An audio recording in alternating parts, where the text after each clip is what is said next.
Hello दोस्तों, मैं हूं अभिषेक चौधरी और आप सबका बहुत बहुत स्वागत है लर्न टेक थिंग्स पर। पता है, आज हम लोग एक बहुत ही कमाल के टॉपिक को बिल्कुल आसान भाषा में समझेंगे। आपने एआई, मशीन लर्निंग ये शब्द तो जरूर सुने होंगे। इनफैक्ट आप शायद हर रोज यूज भी करते हैं। जब आपका फोन आपका चेहरा पहचानता है या जब यूट्यूब आपको अगला वीडियो बताता है, वहां मशीन लर्निंग ही काम कर रही है। लेकिन कभी सोचा है कि जब हम कहते हैं एक मशीन सीख रही है, तो इसका आखिर मतलब क्या है?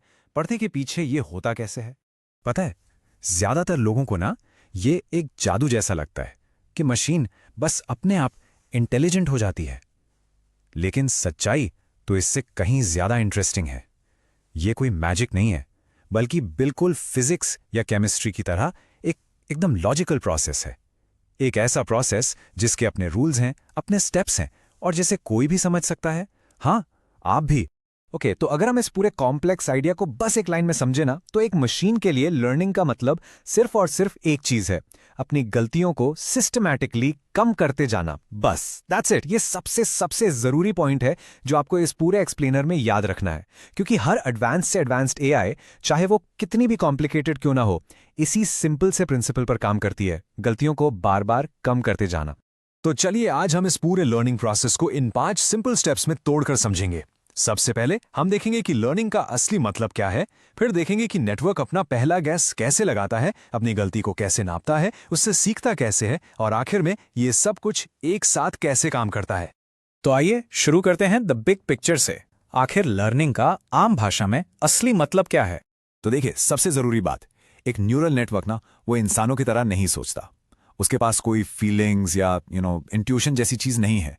ये तो एक प्योर मैथमेटिकल सिस्टम है जो बेहतर होने के लिए बस एक सिंपल सा लूप बार बार चलाता है। स्टेप 1, एक अंदाजा लगाओ, यानी एक प्रिडिक्शन करो। स्टेप 2, फिर चेक करो कि वो अंदाजा असली जवाब से कितना गलत था। स्टेप 3, उस गलती को कम करने के लिए खुद को थोड़ा सा एडजस्ट करो, करेक्ट करो। और सबसे इंपॉर्टेंट स्टेप, ये पूरा प्रोसेस हजारों लाखों बार दोहराओ, रिपीट करते जाओ, जब तक कि गलतियां बिल्कुल ना के बराबर हो जाएं। बस यही है लर्निंग का पूरा खेल। प्रिडिक्ट करो, चेक करो, एडजस्ट करो, रिपीट करो। ओके, तो चलिए इस प्रोसेस के सबसे पहले स्टेप को देखते हैं। एक नेटवर्क जिसे लिटरली कुछ नहीं पता, वो अपना सबसे पहला गैस आखिर लगाता कैसे? इस प्रोसेस को टेक्निकल लैंग्वेज में कहते हैं फॉरवर्ड प्रोपैगेशन। चलिए इसको समझने के लिए एक बहुत ही सिंपल सा स्टूडेंट वाला एग्जाम्पल लेते हैं। मान लीजिए हमें यह प्रिडिक्ट करना है कि एक स्टूडेंट अपने एग्जाम में पास होगा या फेल, और इसके लिए हमारे पास बस 2 पीसेस ऑफ इंफॉर्मेशन है। उसने कितने घंटे पढ़ाई की और वो कितने घंटे सोया। सिंपल। हम पास होने को नंबर 1 से दिखाएंगे और फेल होने को 0 से। अब ये इंफॉर्मेशन यानी स्टडी आवर्स और स्लीप आवर्स नेटवर्क के अंदर जाती है, और शुरू में नेटवर्क बिल्कुल एक नए पैदा हुए बच्चे जैसा है। उसे कुछ भी नहीं पता। उसकी जो इंटरनल सेटिंग्स है ना, जिन्हें हम वेट्स कहते हैं, वो एकदम रैंडम होती हैं। आप सोचो, इन वेट्स का काम है हर इनपुट को इंपॉर्टेंस देना। लेकिन शुरू में नेटवर्क को क्या पता कि स्टडी आवर्स ज्यादा जरूरी है या स्लीप आवर्स। इसलिए उसे कहीं से तो शुरू करना है, तो वो बस रैंडम वैल्यू से स्टार्ट कर देता है। तो नेटवर्क करता क्या है? वो इन इनपुट्स को अपने उन्हीं रैंडम वेट्स के साथ मिलाकर एक कैलकुलेशन करता है। चलिए इस फॉर्मूला को ना स्टेप बाय स्टेप बनाते हैं।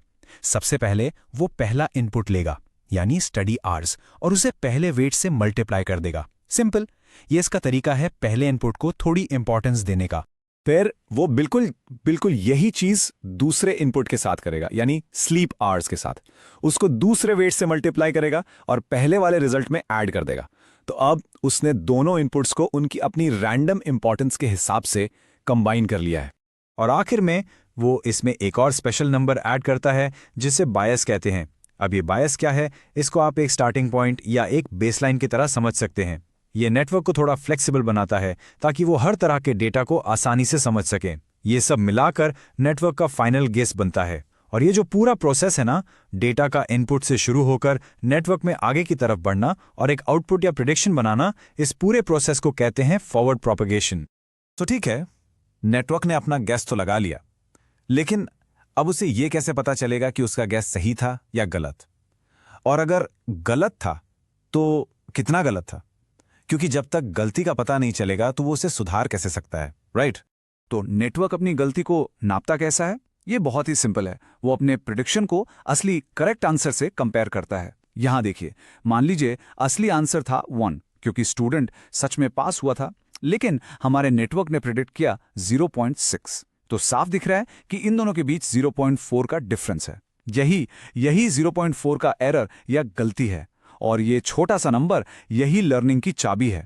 डीप लर्निंग में इस एरर को कैलकुलेट करने के लिए हम एक खास मैथमेटिकल फॉर्मूला यूज करते हैं, जिसे लॉस फंक्शन कहते हैं। आप लॉस को एक स्कोर की तरह सोचिए, जो बताता है कि गलती कितनी बड़ी थी। अगर लॉस की वैल्यू ज्यादा है, इसका मतलब नेटवर्क का अंदाजा बहुत ही ज्यादा गलत था, और अगर लॉस की वैल्यू कम है, तो इसका मतलब नेटवर्क सही जवाब के काफी करीब था। पूरा का पूरा गोल इसी लॉस को कम से कम करना है। ओके, सो नेटवर्क को अब पता चल गया है कि उसने गलती की है, और ये भी पता है कि गलती कितनी बड़ी है। अब आता है सबसे इंपॉर्टेंट, सबसे मैजिकल पार्ट। वो उस गलती से सीखता कैसे है। यहां पर है लर्निंग का असली जादू। और यही है लर्निंग का सबसे बड़ा सवाल। नेटवर्क को पता है उसने गलती की है, लेकिन उसे यह कैसे पता चलेगा कि अपने उन रैंडम वेट्स को एडजस्ट कैसे करना है। किस वेट की वजह से गलती ज्यादा हुई थी, उसकी वैल्यू बढ़ानी है या घटानी है, और कितनी। सोचकर देखिए, यही तो असली इंटेलिजेंस है ना? अपनी गलती को समझकर आगे सुधरने के लिए सही डायरेक्शन ढूंढना। इसको समझने के लिए ना एक बहुत सिंपल सी एनालॉजी लेते हैं। सोचो कि नेटवर्क का जो एरर या लॉस है वो एक बहुत बड़ा पहाड़ है, और नेटवर्क का गोल क्या है? पहाड़ के सबसे नीचे सबसे लोएस्ट पॉइंट तक पहुंचना, जहां पर एरर सबसे कम है या जीरो है। अभी आप पहाड़ पर कहीं बीच में खड़े हैं जहां एरर काफी ज्यादा है। अब पहाड़ से नीचे उतरने के लिए आपको सबसे तेज ढलान वाला रास्ता ढूंढना पड़ेगा, राइट? बस मैथमेटिक्स में इसी सबसे तेज ढलान की डायरेक्शन को ग्रेडियंट कहते हैं। नेटवर्क अपने हर एक वेट के लिए यही ग्रेडियंट कैलकुलेट करता है। ये ग्रेडियंट एक कंपास की तरह है, जो नेटवर्क को बिल्कुल साफ साफ बताता है, हे इस तरफ जाओ, इस वेट को थोड़ा सा कम करो और उस वाले को थोड़ा सा बढ़ाओ, यहां से एरर सबसे तेजी से कम होगा। तो पहाड़ के नीचे तक पहुंचने का ये जो पूरा प्रोसेस है, इसे ग्रेडियंट डिसेंट कहते हैं। इसमें बस 3 सिंपल से रिपीटिंग स्टेप्स हैं। पहला, नीचे की तरफ का रास्ता ढूंढो, यानी ग्रेडियंट कैलकुलेट करो। दूसरा, उस डायरेक्शन में एक छोटा सा कदम बढ़ाओ। इस कदम के साइज को लर्निंग रेट कहते हैं। देखो, अगर कदम बहुत बड़ा हुआ ना, तो आप नीचे की वैली को क्रॉस करके शायद दूसरी तरफ पहुंच जाओ, और अगर बहुत छोटा हुआ तो नीचे पहुंचने में बहुत टाइम लगेगा। तो सही साइज का कदम लेना जरूरी है। और तीसरा स्टेप, बस इस प्रोसेस को तब तक रिपीट करते रहो जब तक आप सबसे नीचे यानी मिनिमम एरर पर ना पहुंच जाओ। ओके, चलिए अब आखिरी सेक्शन में देखते हैं कि ये सारे पीसेस, ये फॉरवर्ड प्रोपगेशन, लॉस कैलकुलेशन और ग्रेडियंट डिसेंट आपस में जुड़कर पूरा लर्निंग साइकिल कैसे बनाते हैं, और कैसे बार बार एक ही चीज को दोहराने से इंटेलिजेंस पैदा होती है। ये जो पूरा प्रोसेस हमने अभी देखा ना, ये एक साइकिल है। स्टेप 1, डेटा को आगे भेजकर गैस लगाओ। स्टेप 2, गलती को चेक करो। स्टेप 3, पता लगाओ कि गलती किसकी वजह से हुई। अब इस स्टेप को बैक प्रोपगेशन कहते हैं, क्योंकि नेटवर्क अब पीछे की तरफ जाकर हर वेट से पूछता है, हे तुमने इस गलती में कितना कंट्रीब्यूशन दिया।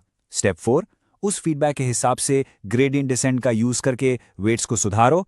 और स्टेप 5, इसे हजारों लाखों बार दोहराते जाओ। जब नेटवर्क पूरे के पूरे डेटा सेट को, मान लीजिए हमारे पास 10,000 स्टूडेंट्स का डेटा है, जब वो इस पूरे डेटा को एक बार शुरू से आखिर तक इस साइकिल से गुजार देता है, तो उसे एक ईपॉक कहते हैं। और जैसे जैसे ईपॉक्स बढ़ते जाते हैं, यानी नेटवर्क डेटा को बार बार देखता है, वो स्टूडेंट के पास होने के पैटर्न को और बेहतर समझता जाता है। और पता है, हम इस लर्निंग को लिटरली होते हुए देख भी सकते हैं। अगर हम लॉस या एरर को एपॉक्स के अगेंस्ट प्लॉट करें, तो हमें एक बहुत ही सुंदर सा कर्व नीचे जाता हुआ दिखेगा। ये ग्राफ ये दिखा रहा है कि जैसे जैसे एपॉक्स बढ़ रहे हैं, गलती कम हो रही है। यही लर्निंग का विजुअल प्रूफ है।